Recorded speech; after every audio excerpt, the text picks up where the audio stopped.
कर लो भजन जितना कर सको, नहीं करोगे तो फिर पछताओगे। केवल संसार के विषयों को भोगते भोगते उल्टे सीधे कर्म करते करते शरीर को नष्ट कर दिया। फिर पछताए होत का जब चिड़िया चुग गई। अभी मौका है, कर लो भजन, आज से ही प्रारंभ कर दो, कल के लिए मत सोचो। आज यहां से जाओ, पहले भजन करो, बस संकल्प कर लो। 1 घंटा भजन शाम को, 1 घंटे सुबह। अगर आपको भजन करने में आलस्य आता है ना, तो ताली बजा करके नाम संकीर्तन करो, ये भजन है। ठाकुर जी का मंदिर सबके घर में होगा, छोटा सा, सभी के घर में होता है। नहीं है तो अपने पास के देवालय में जाकर के, शंकर जी का मंदिर, हनुमान जी का मंदिर, सीताराम जी का मंदिर, कोई भी मंदिर। नहीं है तो तुलसी तो होंगी ही घर में, तुलसी के पास बैठ जाओ हाथ जोड़ करके, हे तुलसी महारानी कृपा करके हमें हरि का दर्शन करा, कीर्तन करो।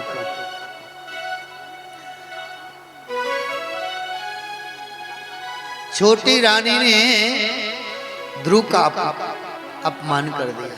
क्षत्रिय कुमार ध्रुव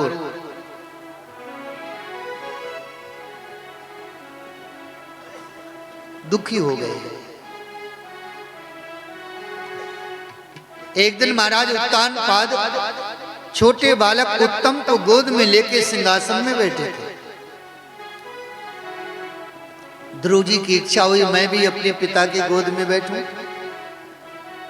महाराज उत्तानपाद चाहते भी थे कि ध्रुव जी को गोद में बैठा लूं, लेकिन छोटी रानी सुरुचि आ गई। अच्छा, सुरुचि और सुनीति हैं कौन? ये उत्तानपाद कौन है? हम लोग विचार करें। हम आप सभी उत्तानपाद हैं। जब जन्म होता है ना, तो सर नीचे होता है, पैर ऊपर होते हैं। ऊपर को जिसके पैर हैं वही तो उत्तानपाद है। हम सब उत्तानपाद हैं और सबकी 2 रानियां हैं। 2 प्रकार की बुद्धि है सबके पास। कौन कौन सी? एक तो सुरुचि और एक सुनीति। सुरुचि वो है जो अपनी रुचि के अनुसार कार्य करे। हमको आज ये खाना है तो बस खाने लगे, हमें यहां जाना है जाने लगे।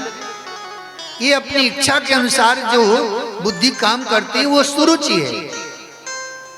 और सुनीति वो है जो नीति परक शास्त्रोक्त विधि से मर्यादा में रहती है, वो सुनीति है। आप जब कथा में आए होंगे ना, तो आपकी 2 बुद्धि काम करी होंगी। एक बुद्धि कह रही होगी चलो कथा सुनने चलते हैं, दूसरी कह रही होगी कल चलेंगे यार, आज नहीं, आज तो भोजन किया, आराम करो। 2 प्रकार की बुद्धि हर किसी की काम करती है। चोरी करने जाता है ना चोर, तो भी उसकी 2 बुद्धि काम करती है। एक कहती है चलो चोरी करने चलते हैं, दूसरी कहती है पकड़े जाओगे तो मार खाओगे। लेकिन स्वभाव चोरी करने की प्रवृत्ति इतनी प्रबल होती है उसकी कि वह सुबुद्धि का विचार नहीं करता, वह कुबुद्धि के अनुसार कर्म करता है और दंड दुख प्राप्त करता है। हमारी आपकी भी ऐसी 2 बुद्धियां हैं। सुनीति जो नीति परक शास्त्र के अनुसार जो कर्म करे वह सुनीति है। और ऐसे बुद्धि के अनुसार चलने से उसका फल क्या होता है? ध्रुव है। ध्रुव कहते हैं अटल, जिस फल का कभी नाश नहीं होता है वह ध्रुव है। और सुरुचि अपने मन मुताबिक कर्म करने से उसका फल क्या होता है? नाम तो उत्तम होगा, थोड़ा देर सुख देगा, लेकिन वह विनाशकारी है, वह नष्ट होने वाला है, वह अंत में दुखदाई है। उत्तानपाद उत्तम से सुखी हैं। उत्तम को गोद में लिए हैं, सूरज के अनुसार चल रहे हैं। सूरज ने ध्रुव का हाथ पकड़ा और महलों से बाहर कर दिया। इस महल में तुम्हारा कोई अधिकार नहीं है। ये सिंहासन मेरे पुत्र का है, मैं इस महल की महारानी हूं, तेरी मां तो एक दासी है। और अगर महाराज के गोद में बैठना चाहता है तो जाके वन में तपस्या करो और तपस्या करके उस भगवान परमात्मा से वरदान मांगो कि मेरे कोख से जन्म हो तुम्हारा। जब मेरे कोख से जन्म होगा तुम्हारा, तब महाराज की गोद में बैठने के अधिकारी होगा। ध्रुव जी को बहुत कष्ट हुआ। रोते हुए ध्रुव अपने मां के पास पहुंचे और मां की गोद में जाकर के गिर पड़े। लंबी लंबी सांस लेकर के ध्रुव रो रहा है। सुनीत ने पूछा, ध्रुव कुछ बोल नहीं रहा है। अन्य लोगों ने बताया कि महारानी सुरुचि ने इसका अपमान कर दिया है। सुनीत को बहुत वेदना हुई। कोई भी मां अपने पुत्र को रोते हुए कैसे देख सकती है। दीर्घम स्वसंती ब्रजिनस्य पारम अपश्यति बालक माहवाला मां मंगलम तात परेषु मंस्ता भुंक्ते जनो यात पर दुख दस्तत। मां को बहुत कष्ट हुआ। धर्मपरायण सुनीत ने विचार किया, मैंने अगर अपनी सौत के प्रति कुछ बुरा भला कहा तो मेरा छोटा सा बालक है ध्रुव, इसके हृदय में एक द्वेष का भाव प्रकट हो जाएगा। बालकों के सामने कभी कोई किसी को गलत नहीं कहना चाहिए। माताओं को, यानी जो घर के बड़े श्रेष्ठ जन हैं, उनको ध्यान रखना चाहिए। छोटे बच्चों के सामने किसी को भी गाली ना दें, किसी की निंदा ना करें, नहीं वो छोटे बालक के हृदय में द्वेष का बीज अंकुरित हो जाएगा। हम आप क्या करते हैं, बच्चों के सामने ही दूसरों को बुरा भला कहते हैं और बच्चे उस चीज को पकड़ लेते हैं। महारानी सुनीत ने ध्रुव से यही कहा, बेटा तुम्हारी छोटी माँ ने ठीक कहा है, तपस्या करो तुम। और एक बात बताएं बेटा, तुम इस जीने मरने वाले पिता की गोद में बैठने के लिए नहीं तपस्या करो, उस जगत पिता परम पिता परमात्मा की गोद में बैठने के लिए तपस्या करो, जिसकी गोद में बैठने के बाद फिर कोई सिंहासन की जरूरत नहीं पड़ती, कोई पद की जरूरत नहीं पड़ती।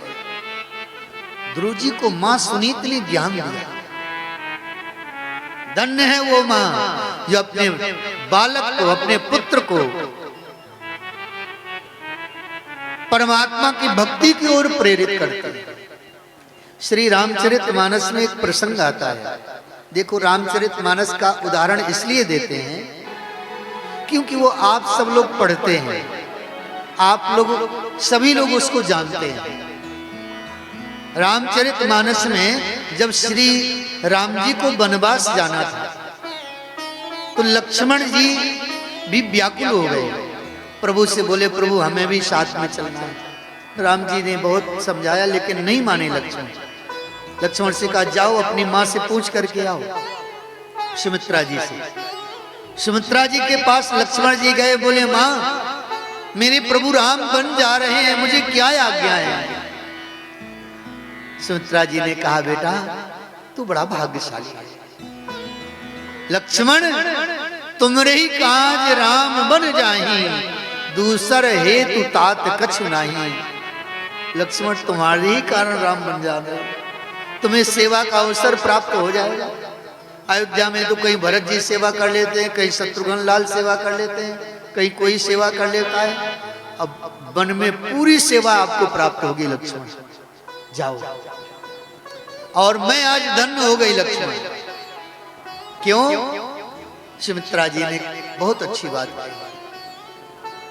पुत्रेवती जुवती जगे सोई, पुत्रेवती देती जग सोई। पुत्रवती जुवती जागे सोई। पुत्रवती जुवती जग सोई। रघुपति भगत जासु सुत होई। रघुपति भगत जासु सुत होई। रघुपति भगत जासु सुत होई। रघुपति भगत जासु सुत होई। न तरु बांझ भली बाध बियानी। न तरु बांझ भली बाध बियानी। न तरु बांझ भली बाध बियानी। न तरु बांझ भली बाध बियानी। रघुबर विमुख पुत्र हित मानी। रघुपति भगत पुत्र हित मानी। विमुख पुत्र श्री राम जय राम जय जय राम। श्री राम जय राम। सुमित्रा जी ने कहा, लक्ष्मण वास्तविक में पुत्रवती आज हुई। क्यों? मेरा पुत्र लक्ष्मण रघुनाथ की सेवा में जा रहा है। रघुपति भगत जासु सुत होई। वास्तविक में वही माँ है जिसका पुत्र रघुनाथ जी का भक्त हो जाता है, परमात्मा का भक्त होता है। नहीं तो सुमित्रा जी ने क्या कहा है पता है? न तरु बांझ। अगर रघुनाथ जी के पुत्र को जन्म ना दे सके, भक्त को जन्म ना दे सके, तो वह बांझ हो जाएगा। रघुनाथ से विमुख पुत्र को जन्म देने के लिए जरूरत नहीं है, बांझ हो जाएगा।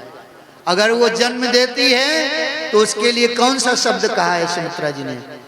बाद बियानी। बियानी किसको कहते हैं?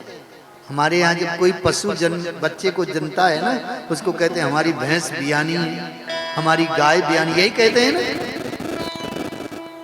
तो अगर वो रघुनाथ जी से विमुख पुत्र को जन्म दे रही है तो वो पशु के समान है, वो मनुष्य नहीं हो सकता। आज मैया सुनीति अपने पुत्र ध्रुव को उपदेश दे रही है, पुत्र जाओ। 5 वर्ष का है ध्रुव, विचार करिए। कोई माँ अपने 5 वर्ष के बालक को घर से बाहर भी नहीं जाने देती, और आज सुनीति अपने पुत्र को वन भेज रही है। जाओ पुत्र, तुम बन जाओ, और तुम क्षत्रिय हो, मेरे दूध को लजाना मत। जा रहे हो तो भगवान को प्राप्त करके ही लौटना, परमात्मा को प्राप्त करके लौटना। ध्रुव जी ने कहा, माँ मैं वचन देता हूँ। छोटे से बालक ध्रुव कह रहे हैं, मैं वचन देता हूँ माँ, आऊंगा तो परमात्मा को प्राप्त करके आऊंगा, नहीं तो लौट के आऊंगा ही नहीं।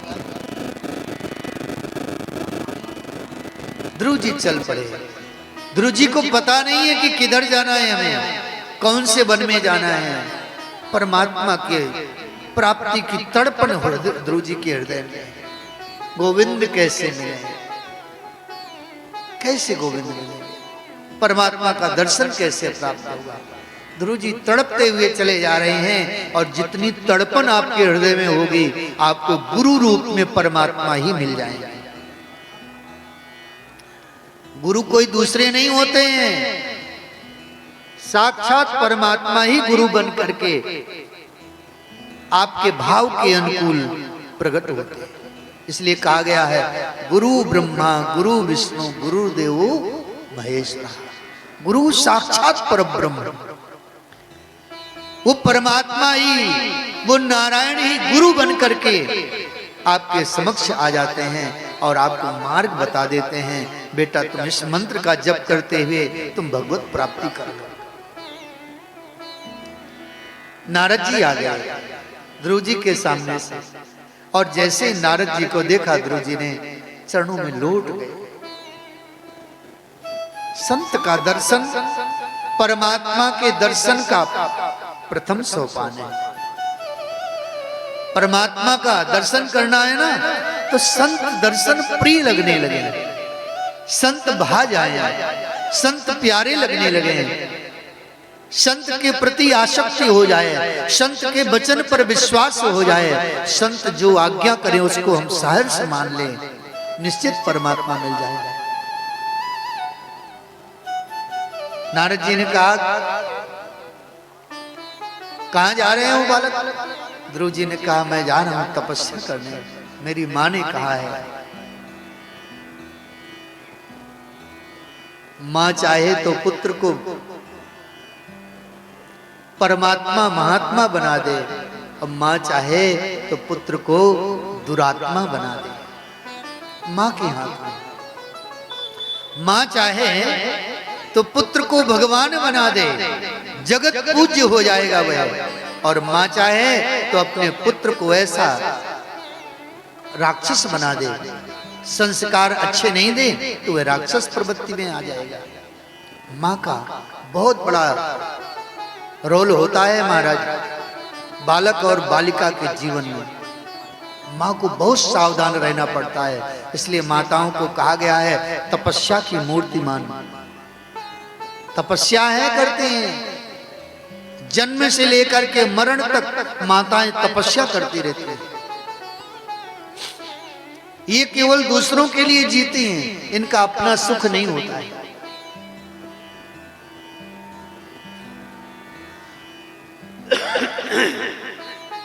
नारद जी प्रसन्न हो गए, और नारद जी ने ध्रुव जी को मंत्र दिया, बेटा तुम्हारे अंदर वह गुण देख रहा हूं, तुम्हारे अंदर वह तड़पन देख रहा हूं, परमात्मा के प्रति वह प्रेम देख रहा हूं, ये मंत्र जपो।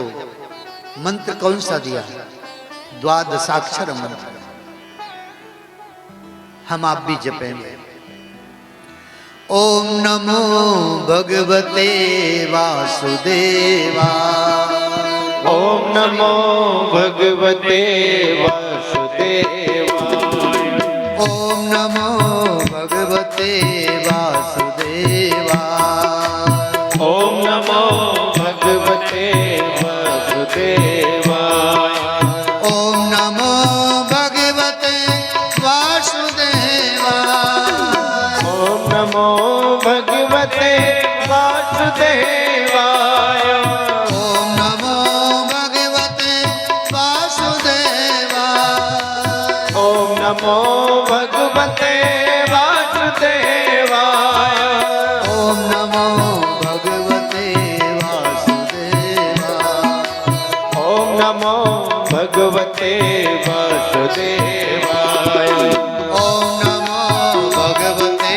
वासुदेवा, ओम नमो भगवते वासुदेवाय।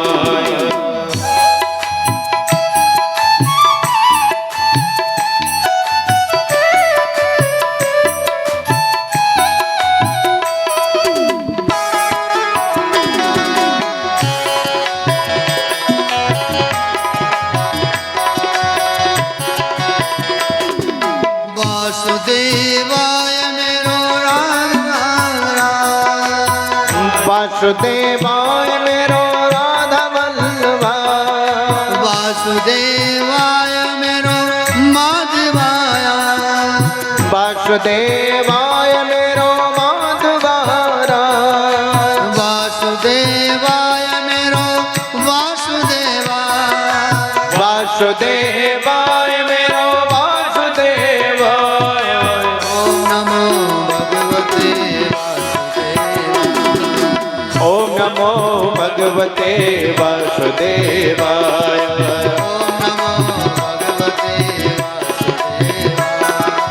ओम नमो भगवते वासुदेवाय, ओम नमो भगवते वासुदेवाय, ओम नमो भगवते वासुदेवाय,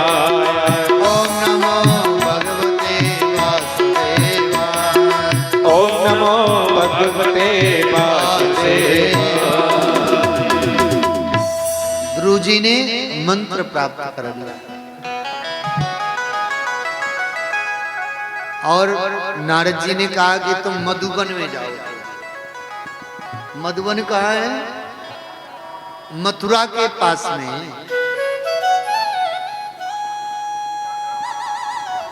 यमुना जी में स्नान करना और मधुबन में जाकर के तपस्या करना। 3 दिन के अंतराल में एक बार उस वन में कैथ और बेर दोनों कांटेदार वृक्ष हैं और दोनों वैद्य के हिसाब से देखें, आयुर्वेद के हिसाब से दोनों कुपथ्य हैं, सुपथ्य नहीं। डॉक्टर जब औषधि देते हैं तो कहते हैं आपको खटाई नहीं खाना है, कैथ और बेर तो खाना ही नहीं है। लेकिन नारद जी कहते हैं तुम कैथ और बेर को 3 दिन में एक बार खाना और इसके बाद केवल मंत्र का जप करना। ध्रुव जी त्रिकाल स्नान करना यमुना जी में। ध्रुव जी ने गुरु आज्ञा का पालन किया। 1 महीना व्यतीत हुआ लेकिन परमात्मा नहीं मिले। नारद जी ने आकर के पुनः कहा ध्रुव जी व्रत को और बढ़ाओ। 6 दिन के अंतराल में एक बार केवल इन वृक्षों की पत्ती खाओ। सूखे पत्तियों को खाते थे ध्रुव जी। दूसरा महीना बीत गया फिर भी परमात्मा नहीं मिले। नारद जी ने कहा 9 दिन के अंतराल में केवल एक बार जल पियो, यमुना जी का मंत्र का जप करो। ध्रुव जी ने ऐसा भी किया लेकिन अभी भी परमात्मा नहीं मिले। और नारद जी ने फिर कहा तुम जल भी पीना बंद करो ध्रुव जी, अब केवल वायु का पान करो, वायु पियो। 12 दिन के अंतराल में केवल वायु को पीते थे, वायु का प्राणायाम क्रिया के द्वारा, बस तब भी परमात्मा नहीं मिले। तब नारद जी ने कहा अब ध्रुव जी अब वायु का भी त्याग करो। वायु का त्याग किया ध्रुव जी ने। जैसे प्राण वायु को अवरुद्ध किया, सारे ब्रह्मांड की वायु अवरुद्ध हो गई, सारे जीवात्माएं तड़पने लगी, सब देवता भयभीत हो गए। ये प्रलय जैसा समय क्या हो रहा है? नारद जी ने कहा हमारा शिष्य तपस्या कर रहा है। देवताओं ने कहा महाराज आपका शिष्य तपस्या कर रहा है तो सारा ब्रह्मांड का जीव समाप्त हो जाएगा, केवल आपका चेला ही बचेगा, क्योंकि प्राण वायु तो जीवन है ना। सब देवताओं ने भगवान की प्रार्थना करी और भगवान प्रकट हो गए, ध्रुव जी के समक्ष प्रकट हो गए। बोलिए भक्तवत्सल भगवान की जय। ध्रुव जी के नेत्र खुले, परमात्मा का दर्शन हुआ, भगवान के चरणों में ध्रुव जी लौट गए। जिनके दर्शन मात्र से भवरोग का नाश हो जाता है, ऐसे परमात्मा है। ध्रुव जी ने प्रणाम किया, कुछ बोलना चाहते हैं, ध्रुव जी कुछ कहना चाहते हैं लेकिन शब्द नहीं निकल रहे। भगवान ने अपना 5 जन्य शंख ध्रुव के कपोल से स्पर्श कराया और वह वेद वाणी प्रकट हो गई ध्रुव जी के अंदर से। योऽन्तः प्रविश्य मम वाचमिमां प्रसुप्तां संजीवयत् किल शक्तिधरा स्वधाम्ना अन्यास्तहस्तचरण श्रवणत्वगादीन् प्राणान् नमो भगवते पुरुषाय तुभ्यम्। हे प्रभु आप सारे जगत के जीव मात्र को प्राणवायु देने वाले हैं। आप सबके हृदय में विराजमान होकर के जो वाणी के द्वारा जो शब्द हैं वो आप ही प्रकट करते हैं। जीव में सामर्थ्य नहीं कि कोई शब्द बोल ले, आपकी इच्छा पर है।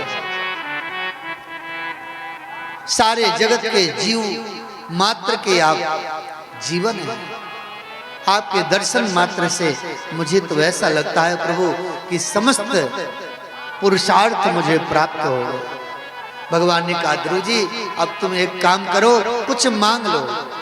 ध्रुव जी ने कहा प्रभु मांगना तो था लेकिन मांगने की प्रवृत्ति ही समाप्त हो गई, मांगने की इच्छा नहीं है। क्या मांगू? बहुत मांगूंगा तो संसार का वैभव मांगूंगा। आपके दर्शन के बाद फिर संसार की वस्तु को मांगना ठीक नहीं है। भगवान ने कहा चिंता मत करो ध्रुव जी, आपको राज्य सिंहासन से निष्कासित किया गया है, तुम्हारी छोटी माँ ने हटाया है, हम आपको राज्य सुख देंगे। ध्रुव जी ने कहा प्रभु हमें राज सुख नहीं चाहिए। भगवान ने कहा हमारा आदेश है ध्रुव जी, तुम जाओ 36,000 वर्ष तक तुम शासन करो, इसके बाद तुम बद्रिकाश्रम जाना और अलकनंदा के तट पर कठोर तपस्या करके तुम वह ध्रुव लोक प्राप्त करोगे जिस लोक का कभी विनाश नहीं होता है। भगवान ने ध्रुव जी को ध्रुव लोक दिया। 5 वर्ष की अवस्था में ध्रुव जी ने भगवत प्राप्ति करी है और हम आप बूढ़े हो जाते हैं फिर भी परमात्मा को प्राप्त करने की इच्छा नहीं रखते। भगवान को इसी जन्म में प्राप्त करना है प्यारे, ऐसा नहीं कि जीवन बीत जाए और भगवान की प्राप्ति ना हो सके।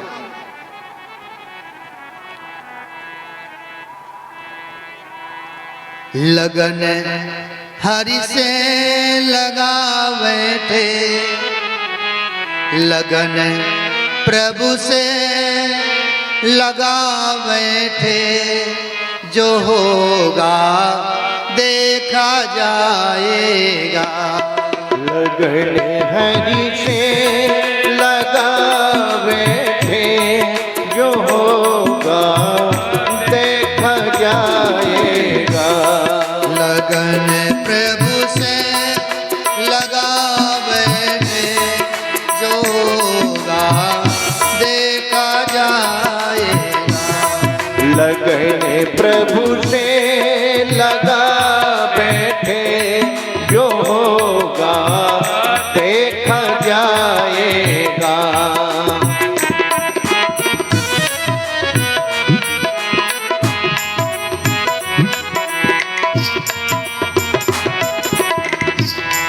लगन हरि से लगा बैठे, जो होगा देखा जाएगा, जो होगा देखा जाएगा।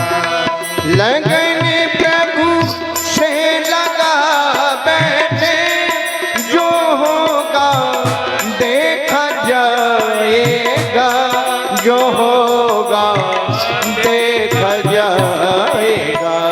तुम्हें अपना बना बैठे, तुम्हें अपना बना बैठे, तुम्हें अपना बना बैठे, जो होगा देखा जाएगा। तुम्हें अपना बना बैठे, जो होगा देखा जाएगा। लगन हरि से लगा बैठे, जो होगा देखा जाएगा। लगन हरि से लगा बैठे, जो होगा देखा जाएगा।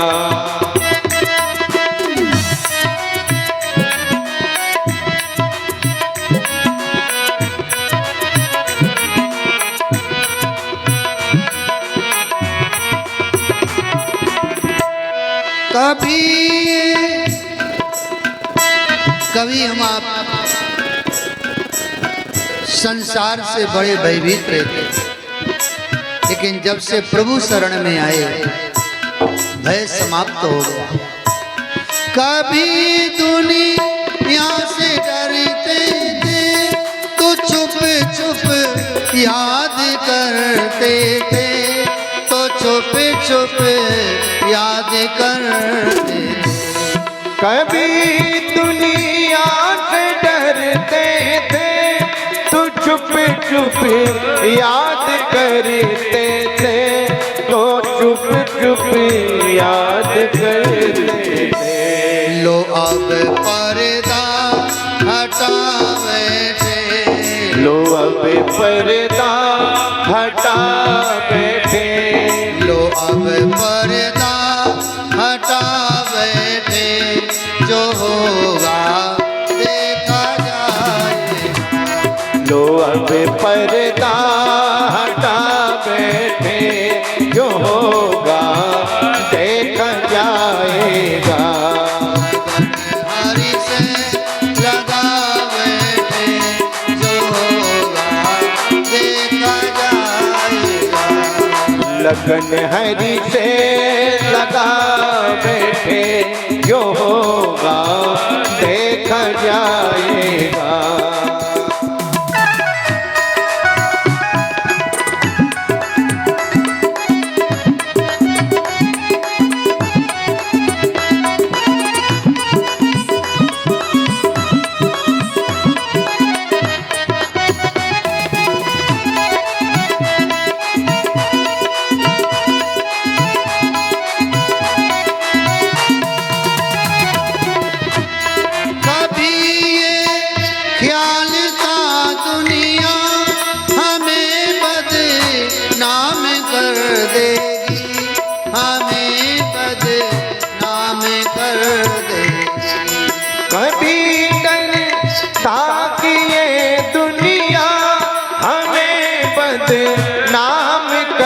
देगी, हमें बदनाम कर देगी। शर्म अब बेच खा बैठे, शर्म अब बेच खा बैठे, शर्म अब बेच खा बैठे, जो होगा देखा जाएगा।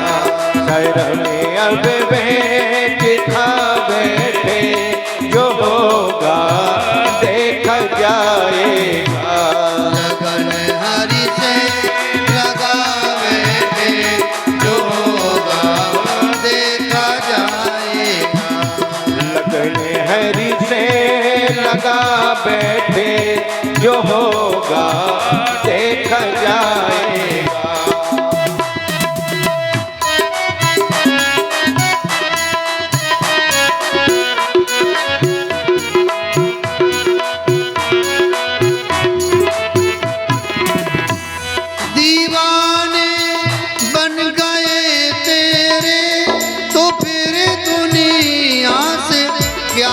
मतलब तो फिर दुनिया से क्या मतलब।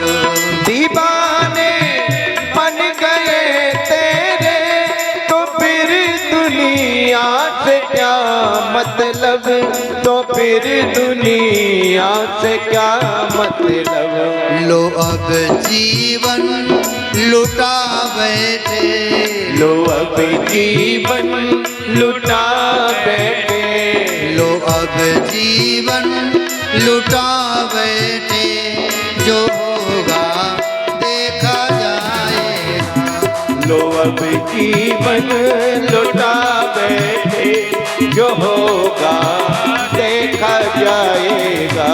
लगन हरि से लगा बैठे, जो होगा देखा जाएगा।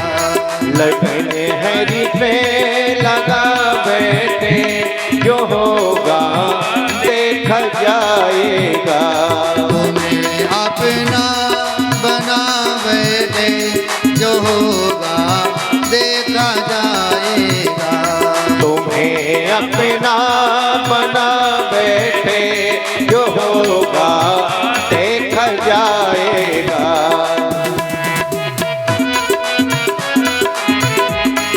जो होगा देखा जाएगा, जो होगा देखा जाएगा, जो होगा देखा जाएगा। और ध्रुव जी महाराज जी को भगवान ने ध्रुवलोक प्रदान किया। जब ध्रुव जी ध्रुवलोक जाने के लिए तैयार हुए, दिव्य विमान आया, ध्रुव जी को ले जाने के लिए। ध्रुव जी उस विमान पर चढ़ने के लिए तैयार हो गए।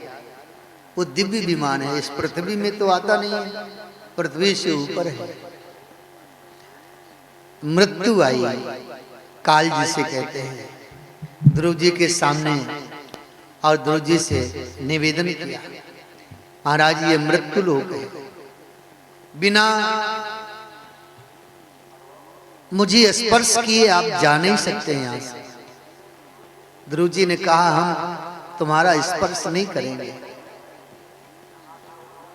मृत्यु ने कहा इस विमान में चढ़ने के लिए आपको सीढ़ी की जरूरत पड़ेगी, मुझे आप सीढ़ी बना लीजिए, मेरे मस्तक पर अपना पैर रखिए और विमान पर सवार हो जाइए, मेरा स्पर्श हो जाएगा, मेरी मर्यादा भी बनी रहेगी और मेरा उद्धार भी हो जाएगा। आप जैसे भगवत भक्त के चरण हमारे मस्तक पर पड़ेंगे, मैं भी धन्य हो जाऊंगा। ध्रुव जी ने ऐसा ही किया, मृत्यु के मस्तक पर अपना चरण रखा और विमान पर चढ़ गए।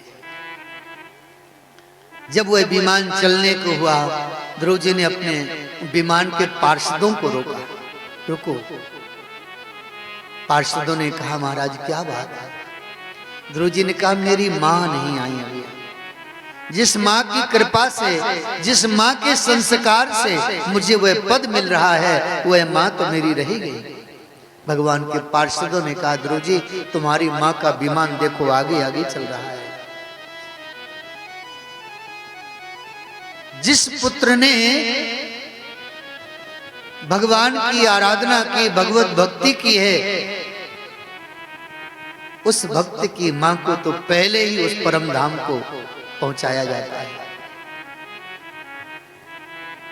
और ध्रुव जी महाराज जी ने विमान से ही अपनी मां को प्रणाम किया, हे मां आपकी कृपा से आज मुझे वह पद मिल रहा है जो प्रलय के समय भी जिस पद का नाश नहीं होता है।